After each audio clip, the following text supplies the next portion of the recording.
একদিন আলী রাদিয়াল্লাহু তাআলা আনহু চিন্তা করলেন, দীর্ঘদিন নবীকে দেখি না, নবীজি চলে গেছেন, দেখি একটু নবীকে স্বপ্নে দেখতে পারি কিনা। তিনি আলী রাদিয়াল্লাহু তাআলা আনহু দরুদ শরীফ পড়া আরম্ভ করলেন। দরুদ পড়তে পড়তে কয়েকদিন যাবৎ দৈনিক 100 বার আরও বেশি নবীর প্রতি দরুদ পড়তেছেন।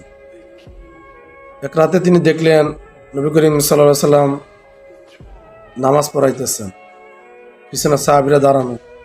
তিনিও নামাজের মধ্যে গিয়ে হাজির হয়ে গেলেন, নামাজ পড়লেন, ফজরের নামাজ আদায় করলেন। নামাজ শেষে অপরিচিত একজন ব্যক্তি এসে নবী করিম সাল্লাল্লাহু আলাইহি সাল্লামকে কিছু চুরি করে কিছু খেজুর দিলেন। খেজুর দেওয়ার পর নবী করিম সাল্লাল্লাহু আলাইহি সাল্লাম সাহাবীদেরকে দিলেন, একটা আলীকেও দিলেন। আলী রাদিয়াল্লাহু তাআলা খাচ্ছেন। আলীর কাছে অনেক মজা লেগেছে। তখন নবীকে কেমন করে বলি যে আরেকটা দিন, একটু খাই, অনেক মজা। নবী করিম সাল্লাল্লাহু আলাইহি সাল্লামকে বলতে পারলেন না। এই মজা খেতে খেতে ফজরের আজান দিয়ে ফেলছেন মসজিদে নববী থেকে।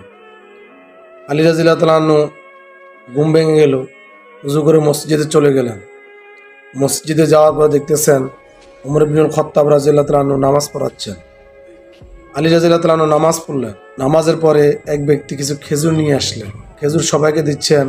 ওমর ইবনুল খাত্তাব রাদিয়াল্লাহু তাআলা আনহু একটা একটা করে সবাইকে দিচ্ছেন। আলী রাদিয়াল্লাহু তাআলা আনহু লাইনে দাঁড়ানো, তাকেও একটা দিলেন। অনেক মজা, তিনি খাচ্ছেন। ওমর ইবনুল খাত্তাবকে আলী বলতেছেন, ভাই আরেকটা দিন, অনেক মজার খেজুর। ওমর ইবনুল খাত্তাব যে কথা বললেন অবাক হয়ে যাবেন আপনার। ওমর ইবনুল খাত্তাব বলতেছেন, রাতের বেলা কি মুহাম্মদ সাল্লাল্লাহু আলাইহি ওয়াসাল্লাম তোমাকে আরেকটা দিয়েছিল? এই কথা শুনে আলী রাদিয়াল্লাহু তাআলা অবাক হয়ে গেলেন। সুবহানাল্লাহ। এখান থেকে আমাদের শিক্ষা হলো নবী করিম সাল্লাল্লাহু আলাইহি সাল্লামকে ভালোবাসা, মহব্বত করা, তার আনুগত্য করা, তার কথা মেনে নেওয়া।